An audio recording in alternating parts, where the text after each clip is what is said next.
Michael Shannon is great because there is a sense of mystery to him, and it's something that actors don't have anymore because they're completely overexposed.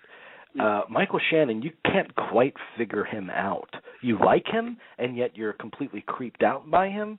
And Bug, Bug, I'm just, Yeah, but even something like Take Shelter, where he's playing a normal family guy, but there's something creepy about him you don't quite trust. And that makes it fascinating. But he's also, it's the voice of, it's voice of reason and mud.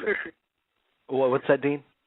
It's his face, I think. I think he's got an incredibly unusual, not a movie star face.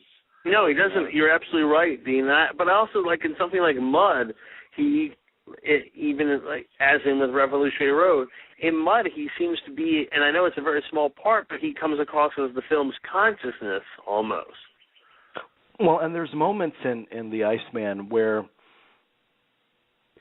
he's most powerful when he's not saying anything. He's a lot like McQueen in that way. A lot of great actors are more powerful when they're not saying anything. But there's moments when he's just looking at people, like in the back seat of the car before they give him the first order to kill a bum in The Iceman. Right. He's just looking at them, and you can't quite read what the hell he's thinking, but there's stuff going on in there. And that's where the mystery comes in for me. There seems to be an interior life that's going on inside his characters that isn't spelled out, but it's there.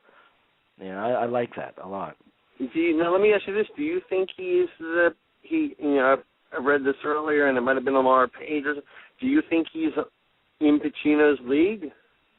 I think it's too early to say whether I think he's good for me. I think he's good in some movies, and just some movies he's just there really for me. In World Trade Center, he creeped me out too. In World Trade Center, he creeped me out too. So I mean, that's because he's a very specific kind of actor. I think he's one of those guys that you got to cast him in the right part for him to pop. So I don't disagree with you, Dean, but I think there's a reason for that. I mean, you can't cast him in everything. Let me ask you guys this though, because obviously the big test is in a couple of weeks. Do you think he can outdo Terrence Stamp?